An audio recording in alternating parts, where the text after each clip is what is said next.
Hey guys, and welcome back to another video. So I sort of want to try something a bit different on this channel, mix it up from the continuous progress videos and like money making method and update videos that I make, try to sort of broaden out a bit in terms of what I'm uploading. So today's video is going to be a bit different because it mainly comes from feedback from you guys and also suggestions from you guys, sort of like the money making series.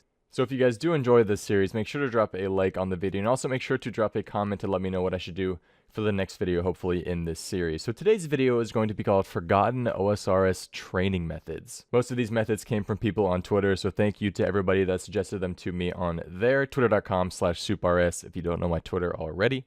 But if you couldn't tell, this video is going to be about training methods that people used way back in the day, so 2013 when Old School was actually first released. So the methods people used back then, and methods you guys probably used if you played all the way back then, back when the game really was just an exact copy of the 2007 version of Old School when no new content was being added. So maybe a bit of a nostalgia throwback, so I do hope you guys enjoy it. Since many of these methods were used 5 years ago, when it comes to things like XP rates and what people were wearing, for example, I may not be 100% accurate, so please make sure correct me in the comments below. And if I do happen to make a part 2 of this video, so you guys know a method that I didn't actually mention in this video, please also leave it in the comments below so I can maybe make a part 2 with a lot more methods.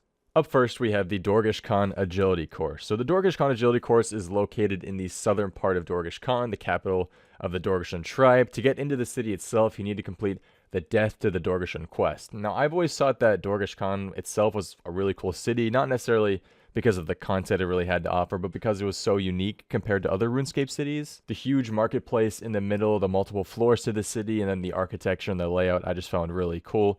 It unfortunately doesn't have much to offer activity-wise, and the few things it does have to offer are rarely used. One of those being the Doorguage Agility course. Some of you may have used this course in the past, but I think the person who made it the most known was actually Jebrim, the guy who has hundreds of millions of XP combined here across multiple accounts. He actually was a pretty big advocate for this course, if I do remember, at least back in the day when rooftop agility wasn't a thing. The course itself requires 70 agility and can be used to train not only agility, but also ranged as well. One section of the course requires a grapple, which trains the range skill when used, and the other course is the agility section. But as you guys can probably imagine, the range part of the course is extremely inefficient, so nobody ever uses it. So the basic premise of the course is to retrieve items for a goblin called Turgle from the old generator. He actually will ask you to get one of 2 items to help him fix up the entire place.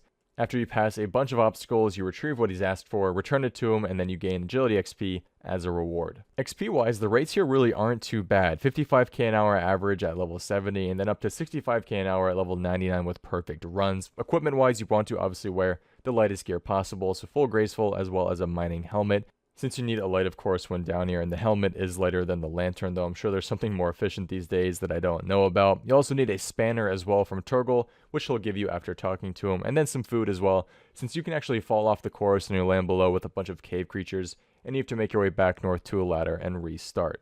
So as I mentioned earlier, the course itself really isn't too bad in terms of XP per hour. The thing is that the course itself is just out of the way compared to other rooftop agility courses, which you can teleport right next to. And then with this course itself, you spend, that bit of time actually looking for those tools at the old generator, which you have to run back and give to them. So some people, I guess, sort of see that as, annoying or inefficient, which is why people really don't do the course anymore. Though I do think that the main reason people don't come here anymore is simply because rooftop agility is just a lot more convenient than this course. It's out of the way compared to all the other rooftop agility courses, and then it's just easier. This one, you have to do multiple things to get the agility XP. With the rooftop agility, you're just mindlessly going in a circle all the time. So the rooftop agility sort of trumped all other previous courses that were in the game, including this one. Compared to some of the other agility courses, though, Doorguage agility really isn't that bad, because there are some truly awful ones out there that we're going to cover next. Up next, we have the Werewolf Agility course and the Werewolf Skullball activity. So both of these are pretty much, nobody ever does these except for when you have to do Skullball for an elite clue scroll. That's the only time. If you guys were unaware, at level 25 agility, you have access to the Werewolf Skullball agility course. The course is southeast of Canvas Bank, and you need to be wearing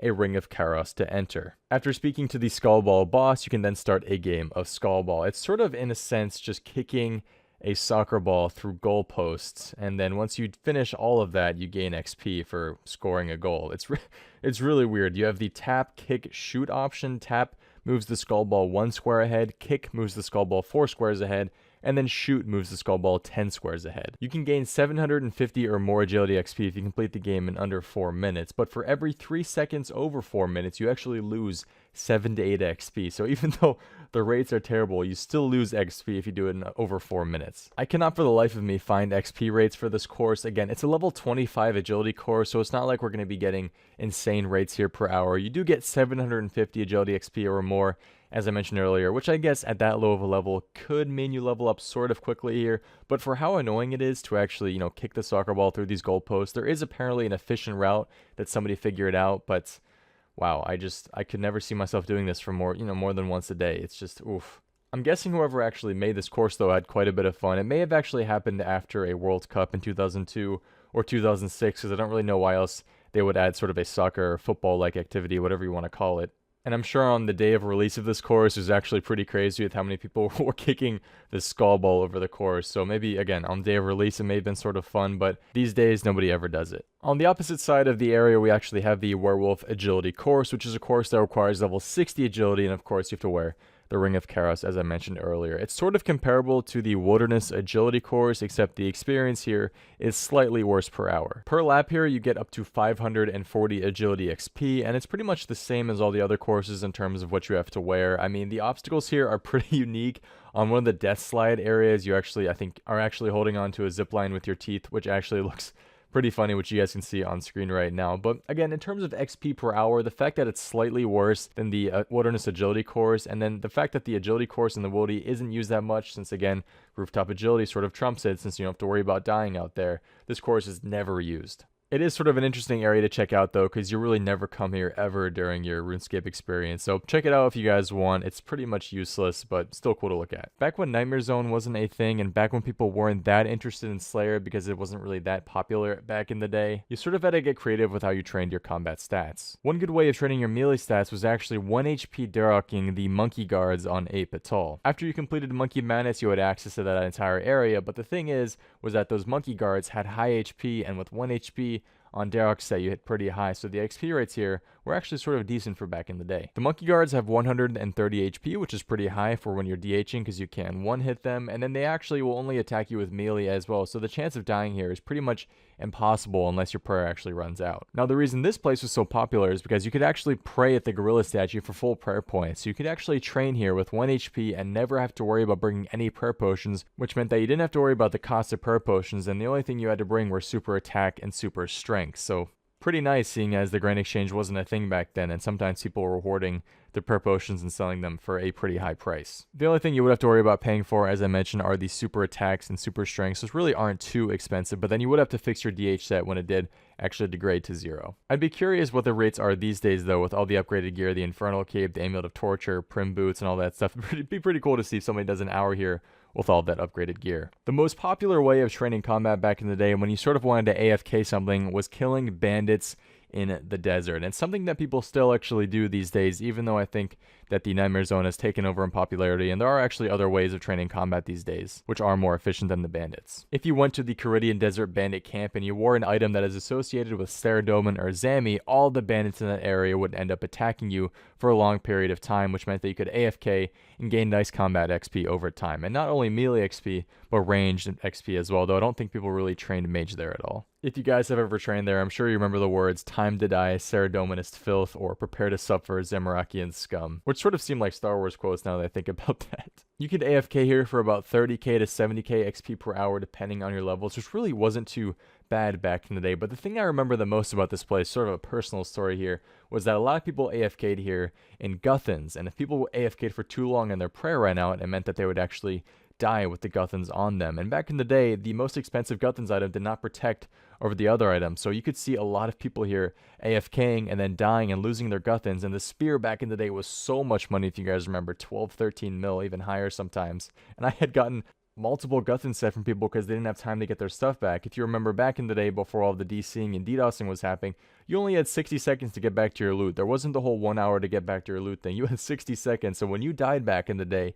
you were actually scared that you're going to lose your stuff. And if you had a lot of expensive things on you, you were going to lose a lot of money. The final forgotten method of today is the Clockwork Mouse, or the Toy Mouse Agility method, which actually had a huge nerf to it only a month into the old school servers being released. This was actually a very popular way of getting up to 50 agility, because if you released a bunch of these wound mice in a small area, for example on the eastern side a Fally Castle, you could actually gain 15 XP for trying to pick up a mouse, whether you caught it or not. So if you were spam clicking on these mice, and even if you failed it, you would gain 15 XP. Now this does seem like a low amount of XP, but the thing is, if you wound a bunch of these mice and released them all in the same place and just started spam clicking everywhere, you would be getting constant 15 XP drops. So if you had like 10 agility back in the day and you tried catching these mice, you would fail very, very often. But the thing is, you still gain the XP if you failed, which actually really makes no sense to me. I don't know why that was a thing back in the day. So you can imagine that the XP rates on a low level were very, very good for agility. As you can imagine though, when Jagex saw the XP rates that people were getting on these accounts with like 10 agility and then saw them getting up to 50 agility in a very short amount of time, they decided to substantially nerf these mice so you'd only get 3 agility XP per catch or fail. As you can imagine, this pretty much makes it totally worthless since nobody really wants to do it anymore, and there's just better ways of training agility these days. But as I told you, agility back when old school was first released was quite the struggle because the rooftop agility was not a thing, so you had to sort of get creative. I guess there was the wilderness agility course and the apatol agility course, but pretty funny how people trained it back when it was first released. And that's going to finish off today's video, guys. Again, I hope you really enjoyed this video. I had a lot of fun making it and going through a bunch of the older methods. If you guys want me to make a part 2, if you think there's a method I missed that should be, something people used back in the day that should be in this sort of video, please leave a comment below and I'll see if I like it and maybe do it on a part 2 and upload that pretty soon. Thank you guys all for watching. Again, don't forget to drop a like on the video if you enjoyed it. Thank you to everybody that suggested these methods, and I will see you next time. Have a good one, and peace. Wow.